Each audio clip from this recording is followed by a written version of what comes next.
New research has identified potentially a surprising early warning sign of depression, and I think we should talk about it. What am I talking about? Well, specifically, the loss and dysfunction of smell or the olfactory system as a whole. We know that smell has a direct effect on our moods, right? Like imagine walking past that candle that reminds you of that perfect childhood Christmas, or you go to the swimming pool and you're transported back by the smell of chlorine to summer at your grandma's. Our olfactory system, our sense of smell, our sense of taste has a direct effect on our quality of life. Theory that people with depression lose their sense of taste or lose their sense of smell kind of makes sense, right? Because some of the structures in our brain that regulate mood, that function as our sense of taste and smell centers, they actually share the same physical.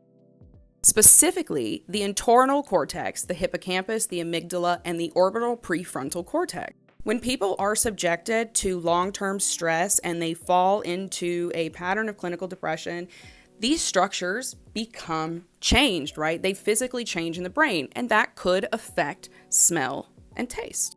And I already know what some of you are saying. But what about COVID? It causes loss of smell and taste. And research does show that COVID patients have higher rates of depression. Now, does that mean that if you have lost your sense of taste and smell, you should dust your hands and proclaim that you have clinical depression? No, not necessarily. Because with this research, it's actually still a lot of hypothesis and theory, right? They're still in the early stages, and causation doesn't necessarily mean correlation at this point. Because we know things like stress and inflammation and natural anatomical changes or anatomical changes that are happening from other reasons, all of those things contribute to depression and could also or not contribute to olfactory decline. And what's interesting is that researchers who have done functional imaging studies within this have actually found that there's very little relationship between actual clinical depression and olfactory bulb volume.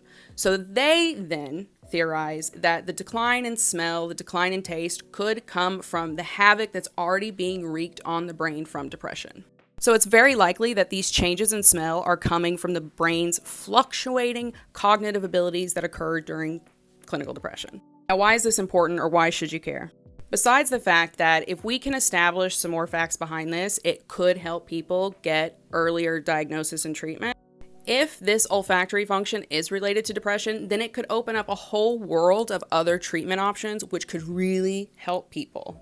And of course, it could help practitioners identify how progressive the depression is, right? How advanced that person might be as far as cognitive decline or anatomical changes in the brain.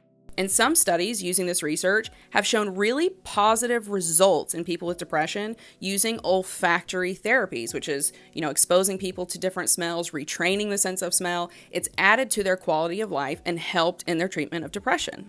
It's a highly, highly interesting topic, and I really recommend you go and look at some of these theories and look at some of this research that's been going on, because it might help you identify some of the things that are going on in your own life and help you seek treatment for what you're going through. And if you want to learn more about this research and some of the positive results that are potentially coming from it, then check out the article that I wrote on medium.com.